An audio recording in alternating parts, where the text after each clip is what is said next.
За юу яцхан ээлжид нэгэн шоудэр хэлэх бэлэн болсон байна. За ингээд хүмүүс маань эхнээсээ цуглаад эхэлж байгаа. Тэгээд энэ дээр болохоор яг квиз явуулдаа суудахгүй та харна 9 10 асуулттай квиз явна. Тэгээд энэ ч том танхим дээр амаа гэсэн танхим дээр Mortal Kombat-ийн хөгжим сонсох амар гоё. За тэгээд одоо удахгүй юу гэх юм. Хэдэн ерөөсөө камерын хоёр юм байгаа дээ. Нэг нь асуулт төрөлтийн тэмцээн байгаа мэдээж шагналтай. За тэр шагналын эзэн ерөөсөө нэг л хүн шагналтай шүү заа. За тэр шагналын эзэн за 2 дугаар мерчний шагналт гэж байна. За нэгдүгээр амарга шагналт 2 мерчний шагналт шүү заа. За ямар нэгдүгээр орсон ямар шагналтай вэ гэдгийг дэлгэцээр хэдэн харъя. За 7 сарын 16-ны шөнө Odyssey киноны IMAX шөнийн тусгай үзрийн тасалбар цагаатаар игсэн байгаа. За өнөөдрийн асуулт төрөлт тэмцээний нэгдүгээр орсон энэ киноны хамгийн гоё сул дээр хоёр тасалбар эзэн болох нь шүү. Нэг давсан байна. Үгүй нэгдүгээр орсон Odyssey тасалбар эзэн болох нь 2 3 орсон хүмүүст гоё мерч бэлгэлнэ. За эхний асуулт хамгийн анхны Mortal Kombat видео тоглоом хэдэн онд гарсан бэ? Хамгийн анхны Mortal Kombat видео тоглоом хэдэн онд гарсан бэ гэсэн асуулт байна. За хариултад өгөөд байгаарай. Нийтээ эвгүй фэнүүд байгаа юм шүү дээ. 1992 онд анхны Mortal Kombat гарсан байдаг юм аа. За энэ аль тоглоомын дүр сонгох хэсэг вэ? Асууж дуусаагүй хариултад орж иж. За Mortal Kombat 4 байсан байна. За анхны 3-ын Mortal Kombat тэгээ яг үндсэн зураг байна. За Mortal Kombat Ultimate Mortal Kombat 3 дээр cheat menu гаргадаг код аль нь вэ? Үгүй юу вэ? Яаж ингэж харж амжаад байна. За Master Reflex гэдэг шиг маань чиг Sega тоглож үзсэн нөхдөд энэ бүр ингэ гаранд нь орсон байдаг тийм. За нэгдүгээр бол шинэ хүмүүс орж ирлээ шүү. Эхний хэд рүү. За дөрөвдөг асуулт. Дансан хэсэгт байгаа дүрийн нэрийг бичнэ үү? За нэг дүр мэдээж байхгүй байна. 3 хүн бичлээ. За харъя энэ бол Сэндэж байсан. За Mortal Kombat гарсны дараах реакшнаас үүсэн ESRB видео тоглоомын насны хязгаар тогтоодог байгууллага үүссэн. Энэ үнэн үү бодлоо юу? За Mortal Kombat 1 гэдэг тоглоомоор fatality хийж мэгээ хүн амьтад толгойд тастаад энэ систем амарын болж ийн гэдэг хүүхдүүд ч болохоо байлаа гэдэг. Тэгээд ийм рейтинг систем гаргаж ирсэн байгаа. Манайс дотор насны хязгаар байгаа шүү дээ хамаагүй. Нэг 2 дугаар ангиас төгөлцөөж. За 6 асуулт. Mortal Kombat 95 оны Mortal Kombat киноны алдарт хөгжим ямар нэртэй вэ? За түрүү танхимд орж ирснээс хойш маш олон хэлбэрээр сонссон алдартай нэг л хөгжим байгаа да тийм ээ.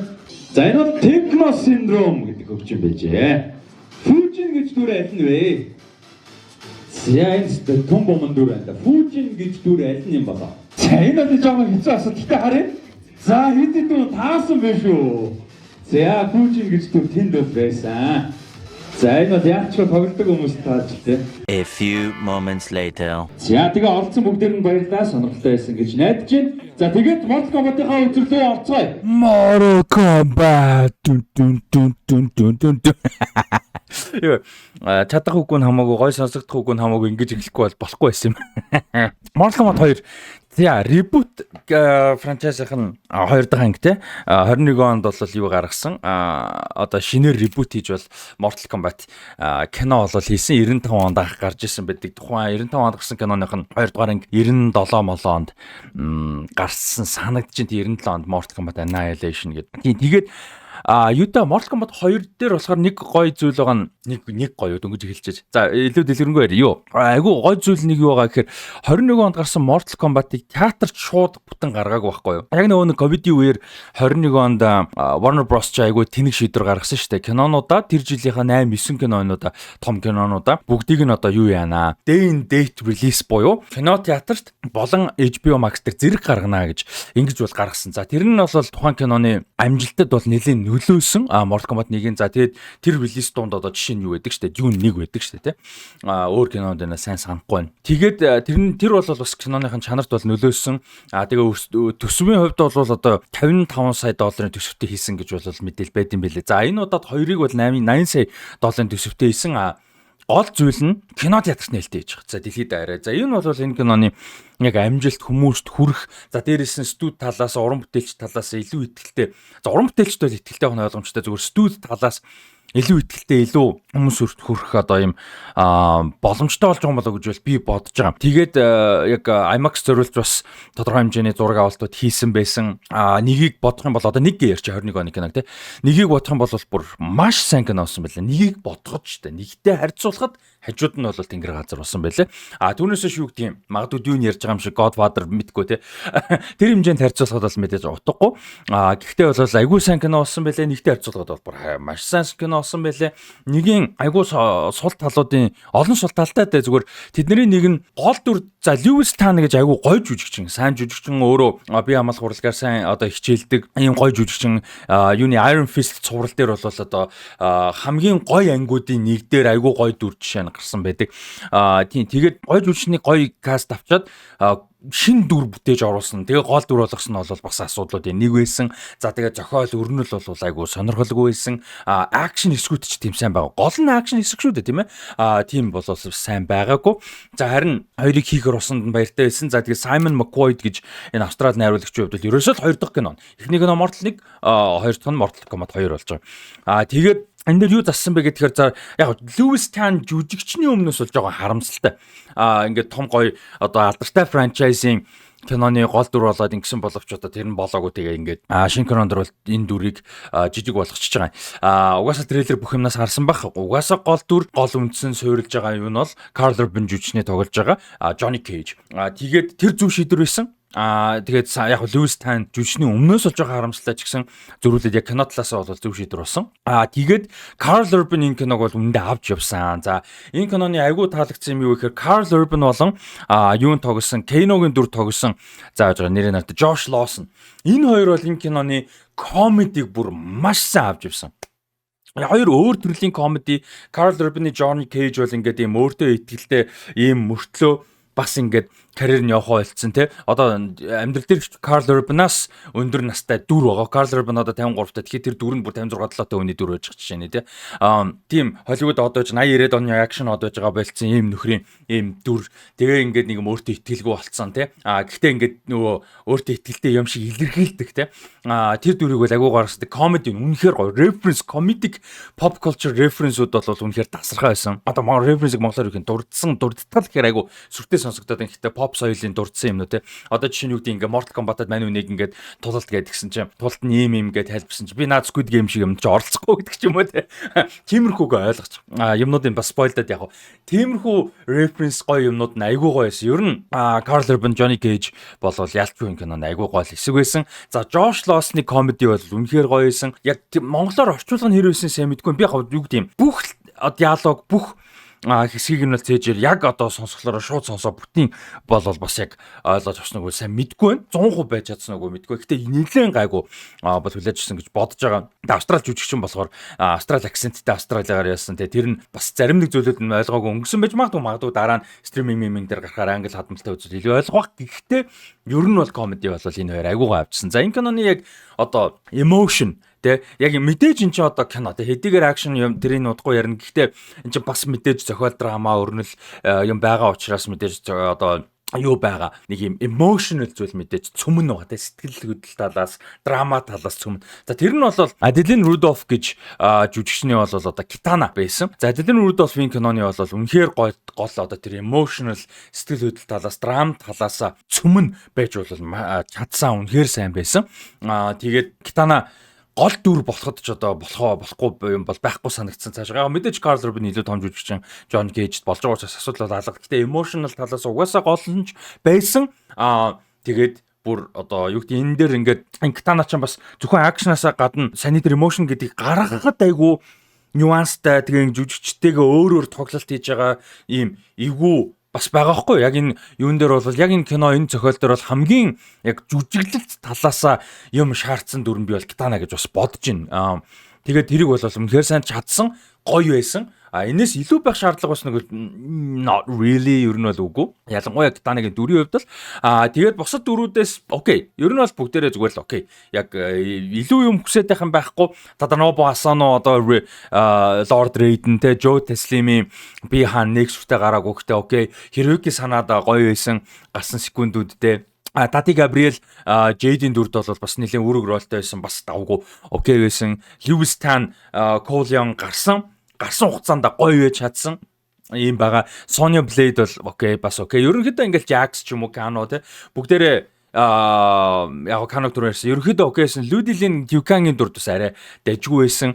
Иймэрхүү. Тэгээд энэ киноны бас нэг айгууд гоё комеди хэсэг мартсан байна. Бас амар фан гоё нэмсэн юм юу байсан. CJ Bloomfield гэж жүжигчний тоглосон Baraka-гийн дүр байсан шүү. За бид тэрэн дээр нэмж дэлгэрүүлж өгмөөргүй. Та хэд маань үдэрэ гэж хэлмээр байна. Тэгээд Mortal Kombat-ийн одоо үүсгэсэн те энэ одоо брандыг үүсгэсэн гол одоо бүтээгчдийн нэг Ed Boon бас гарсан. Тэгээ манай үзэр дээр манай яг би бол Ed Boon-ыг яг нэрийн сонсоо мэдэх мөртлөө харж болол танихгүй. Тэгээд яг тусгай үзэр дээр байсан хүмүүс бол таниад ваа гэж орилоод өнгөрсөн. Тэр бас айгуу гоё байсан. Тийм. За тэгээ энэ киноны гол юм мэдээж акшн. Акшн нэр байсан бай, fatality нэр байсан байл. Акшн нэр байсан бол 10-аас 8.5 магадгүй 8 9-с гэхээр бас арай магадгүй одоо чинь би яг юм R-rated action гэх юм бол The Raid 2, John Wick 1, John Wick 4 за тэгээд арай өөр хэмжээнд Mission Impossible одоо юу Rogue Nation ч юм уу те Fallout ялангуяа гэсэн кинонууд бол миний хувьд бараг 10-аас 10 байхгүй юу. Ялангуяа The Raid-ийн 2 бол бүр тэр тусмаа. Тэгэнгүүт энэ кино тэгээд John Wick 2 3 муу за зарим бусад Mission Impossible-ууд нэтрээгээд ингээд яг санаа зарим бүгд орохгүй шүү. Fast 5 маа бол дайж бүгд яг акшн хэсгүүд нь чухал гэдэг утгаар кинон дээр тий.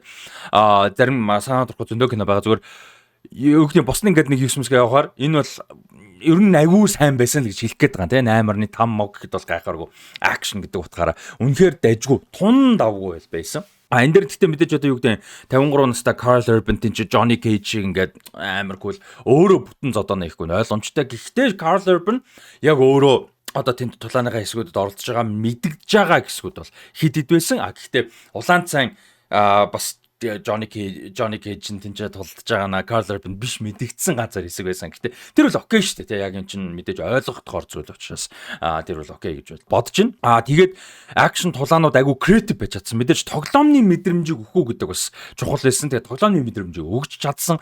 Дөрүүд маань гой үйлдэлүүдээ хийсэн. Мэдээж Johnny Cage шпагат суугаад юу яадаг те. Энэ те. За тэнгүүтээ Китанагийн тэр дэвүүртэй юунууд үнэхээр кул байсан. Китанагийн тулаанууд гоё байсан. Дэвүүр хэрэглээнүүд нь одоо дэвүүрээ янз бүрээр хэрэглэж байгаа. Үнэхээр кул байла. Sonya Blade-ийн яг нэг гоё тулаан байгаа. Тэр хэсэг Sonya Blade ерөөсөө хийдэг баг бүх юм байсан. Гоё байсан.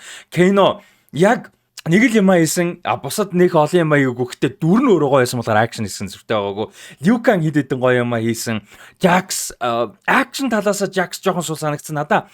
Жүжигчин Mehcad Brooks гэж жүжигчин бол үнэхээр гоё таарсан санагдсан. Гэхдээ ганц харамсалтай ч явахтай миний хувьд одоо энэ чинь ингээд нөгөө төмөр гартаа болчихсон шүү дээ. Нэг дээр гараад тастуулаа тий. Тэгээ энэ чинь гартаа болохтой энэ дээр юм робот гартаа болсон одоо робот механик гэх юм уу да тий роботын жишээ. Тэр нь надад таалагдаагүй. Загварын хувьд ч гэсэн дээрэс нь тулаан юм талаас энэ чинь ингээд элб шид мэдтэй хүчтэй тий ингээд амар Shao Kahn маань ийм нөхдөөтэй тултаа тэр зүгээр нэг юм одоо яг мэдээ Sonya Blade Johnny Cage чинь энгийн гараар л үдчихэж байгаа л да. Гэхдээ зүгээр нэг юм механик гар ингээд хэврэг санагдуулаад байгаа байхгүй юм элб шид мэдтэй ийм гарууд эсрэг үзэх тэр зүгээр ингээд нэг юм эвдэрчих юм шиг те дугаасаа л эвдэрч таарж байгаа. Тэнгүүд миний бодсноор энэ чинь элб шид өчнөө юм байгаа. Тэгээд ялангуяа одоо яг кино тоглоомнууд дээр олон янзын хөлбөр байдаг гэсэн хамгийн алдартай одоо миний хувьд хамгийн гоё хөлбөр бол Mortal Kombat 3 Ultimate Mortal Kombat 3 хөлбөр шүү дээ тий. Тэр шиг байсан бол гэж бодож байгаа байхгүй нөө гарын будсан юм шиг харагдахгүй ойлгомжтой зүгээр юу гэдгийг яг ингээд энгийн хүний гар шиг одоо юу шиг хэлэх гээд байл да Winter Soldier за тэр нь илүү MCU-гийн Winter Soldier-ын гар шиг. Гэхдээ тий Winter Soldier чи бас төмөр одоо юу л та механик л та би болохоор юу гэж хэлэх гээд нэхэр энгийн хүний гар шиг бак болчихсон юмтайгаа гэхдээ тэр нь ингээд юм мөнгөлөг зөвлөх те тэр нь тэгээ мэдгүй одоо Raiden Maiden яадаг гэдэг Elder God-ийн элб шид юу байдгийг тэрүүгээр ингээ гарын ингэж хийж өгсөн ч юм уу те тийх юм бол надад кул санагдаж байгаа. Тэнгүүд тэрүүгээр ингэж жагаад зодтолдож модолдог ч юм уу те урагшаага ингэж нөгөө ингэж тэгс юм ингээд нэг иймэрхүү юм байсан бол Jax дээр арай гой санагдсан. Jade-ийн бас нэг хідэн алдартай үйлдэлүүд бол хийгдэггүй гэхдээ бас ганц гоё хэсэг visual айгуу гоё хэсэг байсан. Quan Chi-гийн дүр цаашаага бүр гоё болох гэж бол бодож ин Quan Chi сонирхолтой байсан. Шанцун бас дайжгүй. Шанцун Lord Raiden энтер бол айгүй дайжгүй бол байж чадсан. Хин Shao Kahn айгүй том дүр байсан. Shao Kahn-ы хэсгүүд бол айгүй гоё байсан шүү тий. Тэгээд цаашаа 3 хийгдээсэ гэж болол бас бодож байна. Тэгээ фаталитинууд за 3-ыг бодохоор фаталитинууд өстө өмнө гоё байсан. Түрүү хэлсэн шүү дээ.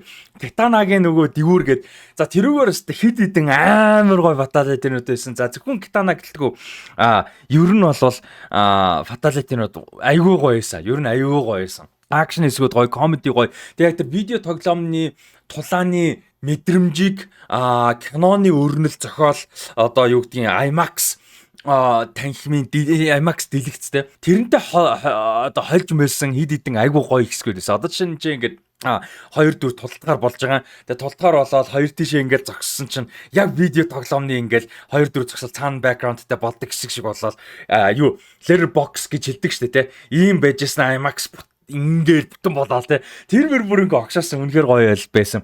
Мэдээж тулаан болгон дээр тэхгүй ойлгомжтой. Гэтэ тэр бол гоё байсан. Тэгээд олон театрын experience маш fun байлаа. Мэддэг дуртай хүмүүстэйгээ хамт үзүүл айгуу гоё санагдсан. Mortal Kombat гэж мэддэггүй бол Mortal Kombat тоглож байгаагүй. Mortal Kombat-ийн нэг юм уур амьсгал шүү дээ. Галзуу солиотой цус нүж тэгснэ юм. Угаасаа л мундаг зохиол өсөхгүй ингээд логиктой өрнөл юм өсөхгүй тэр бурхан одоо юу байдгийн хүчтэй янз бүр тийм шаардлагагүйгээр зүгээр л галзуу акшн гой дөрүүд тоглоомны референсүүд те тоглоом шиг мэдрэмж амар гой фаталити тэгэл Johnny Cage Барака тэр хиний Kenoгийн гой комеди магадгүй Китанагийн гой emotional цөм те хиний evil те Shao Kahn evilness иймэрхүү юм мэдээд хүсээд ингэж үзэж байгаа хүнд бол би нэлээд таалагдана гэж бодож байна. Бас контекстгүй ямар ч ойлголтгүй үзвэл жоохон сул санагдах магадaltaй яг тэгэхээр эцсийн үр дүнд хэдийгээр гол зүйл нь акшн, гол зүйл нь тэр дөрүүд маань, гол зүйл нь тэр комеди, гол зүйл нь тэр фаталити ч гэсэн бас одоо сайн ч юм уу ч кино учраас зохиолтой өрнөл драма байгаа учраас тэр нь бол сайн биш ээ. Яг Китанагийн жүжигчин нь гоё байсан тулдаа үнэхээр тэр хэсгүүд авч явсан үнэн. Гэхдээ яг кино гэдэг талаас нь тэрэн сайн байсан үг үгүй. Яг зохиол өрнөл найруулга бол. Тэгэхээр тэрнийг зорж үзээгүй учраас надад ерөөс асуудал биш байгаа байхгүй юу? Зүгээр Mortal Kombat юмнуудаа сайн мэдгүй үзэх юм бол тэр нь сул нь аюу илүү мэдэгдэх бах. Тэгээд их юм бол илүү disappointing байж магадгүй гэж бодож байна. За хүмүүс гэхдээ тоглоомноос кино болохоор яг юу гэж байгааг би мэдгүй. Зүгээр яг шууд утгаараа тоглоом шиг өмсчөөл тоглоомоо л тоглол. Тоглоомны нөгөө нэг тулаануудыг хасцсан одоо кино шиг болгоцсон юм бүтэн бичлэгнүүд байдаг шүү дээ тий. Тэр мөрийн үз. Би бол тэгж хэл. Ягаад тэгэхээр зарим хүмүүс бүр яг тоглоомны копи хүсээд байдаг. Би тэрөөсөө ойлгодог. Дэлгэцийн бүтээл болгож ерөн зөвхөн тоглоомноос хэдүүлж байгаа ч аудио ном, видео тоглоом өөр юу байдгийг нэг форматаас өөр нэг одоо medium гэдэг тий. Нэг medium-аас өөр medium руу шилжүүлж, сэтвлэж, хувиргаж хийж байгаа үед угаасаа тухайн бүтээлдээ, тухайн формат medium-д тааруулж өөрчлөгдөх нь ойлгомжтой. Тэгэхээр энэс бол яг тоглоом бити үсээрээ. Хэрвээ үнэхээр яг тоглоом үсэл дуртай одоо хувилбарнтэй Mortal Kombat-ын одоо Mortal Kombat хідэн байдгийг. Үнэхээр тэрийг үсч бол тэрийгэ тоглол. Тэрийг бичлэгийг нь үз. Ингэж зөвлөхөр үнэхээр бүр тим юм хүсээд байгаа болвол тэгхгүйгээр тэнчэнээс видео тоглоомныхаа iconic гоё хэсгүүдээс аваад драматай болгоод зохиолтой болгоод гоё зүйлүүдийг мэдрэмжүүдийг тодорхой хэмжээнд өгөөд гоё акшн хэсэг гоё сайн юмчээ одоо юу гэдэг алдартай супер биш ч гэсэн гоё жүжигчд байгаа. Энд бол муу жүжигчин бол нэг байгаагүй. Сайн байсан уу? Дундаж байсан уу гэхээс муу хүн бол байгаагүй. Тэгэхээр тэднийг хүсээд тэднийг харж гой үзье гэж бодож байвал би бол үзэхэд бол хангалттай гоё гэж байна. Ялангуяа IMAX-аар үзвэл би бол бүр гоё гэж бодож байна. За тэгээ гоё merchandise-ууд гаргасан та дэлгэсэн дээр харж байгаа манай Instagram болон Facebook-тэй холбогдож байгаа merchandise авч болно. Одоохондоо яг нэг зарж байгаа location алга байна. Энэ зундаа тэрийг бас шийдэх гээд үзээд байна. Тэгээ merchandise-ууд нэрээ юу яаж болно шүү. Selling location гай хамтарч ажиллах газар бас нэрээ байж болно шүү. Тэ why not тэ. Merch зарахыг хүсч байвал хэдүүлээ хамтраад тийм газар төв мөр байралтай хөрхэн coffee shop store. Yeah, who knows.